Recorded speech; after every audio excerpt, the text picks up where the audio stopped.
बर्बरीक आए थे 3 बाण लेकर के, वो 3 बाण जिसमें वो सारा महाभारत खत्म कर सकते थे। इतने बलशाली थे वो, वरदान था उनको। तो बर्बरीक से भगवान ने ब्राह्मण रूप में जाकर के रोक दिए और बोले कि कहां जा रहे हो? तो बोले कि मैं युद्ध में हिस्सा लेने जा रहा हूं। बड़े बड़े योद्धा आए थे उस युद्ध में हिस्सा लेने।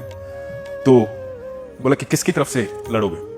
तो बोला कि मेरी मां ने कहा है कि जो हारा हुआ होगा, कमजोर होगा, मैं उसकी तरफ से लड़ूंगा।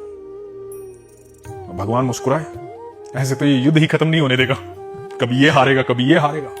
और भगवान को पता था हारने वाले कौन है, तो ये तो बड़ा गलत हो जाएगा, तो इसको तो यहां रोकना पड़ेगा।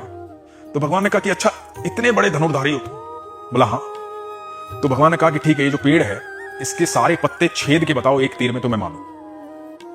क्या बात है? तो बर्बरीक ने कहा कि ठीक है।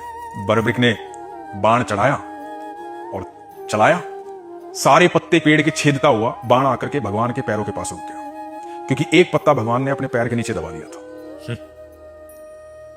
और पैर के पास आकर के तीर रुक गया। जब तीर रुक गया तो बर्बरीक को लगा कि ये कोई साधारण ब्राह्मण नहीं है, कि मेरा तीर रुक गया यहां।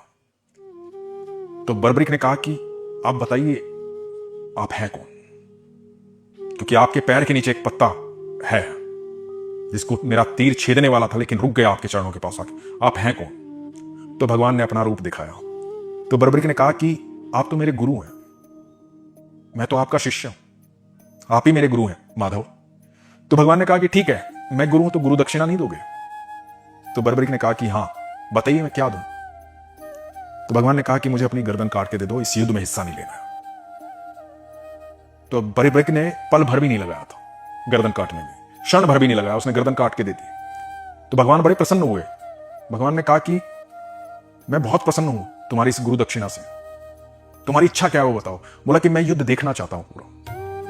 बोला तुम पूरा युद्ध देखोगे, और जो तुम्हारी मां ने तुमसे कहा था ना कि तुम कमजोर के साथी बनना, हारे हुए के साथी बनना, उसका साथ देना, तो मैं तुम्हें वरदान देता हूं कि आज के बाद इस सृष्टि में तुम मेरे नाम से जाने जाओगे, और जो कोई भी हारा हुआ तुम्हारे पास आएगा, क्या बात है, वो झोली भर कर जाएगा। वाह वाह वाह। इसलिए खाटू श्याम, इसलिए हारे का सहारा खाटू श्याम हमारा कहा जाता है। और आप यकीन मानना सर, रोंगटे खड़े हो गए सर। आप जीवन में कितने भी हारे हुए हों, ये मैं चैलेंज के साथ कहता हूं, जब कोई काम ना आए ना, कोई भी काम ना आए, आप बिल्कुल हार जाएं। सिर्फ 3 दिन, मैं सिर्फ 3 दिन की बात कर रहा हूं। 3 दिन आप दुनिया में कहीं भी हो, आपके पास खाटू श्याम जी की तस्वीर हो, उनका विग्रह हो ना हो, कोई बात नहीं, आप उनका ध्यान करके 3 दिन जोत लगा करके अपने मन की इच्छा बोल दीजिए उनसे, सर चौथे दिन इच्छा पूरी हो जाएगी। ये मेरा दावा है, ये वरदान है भगवान का।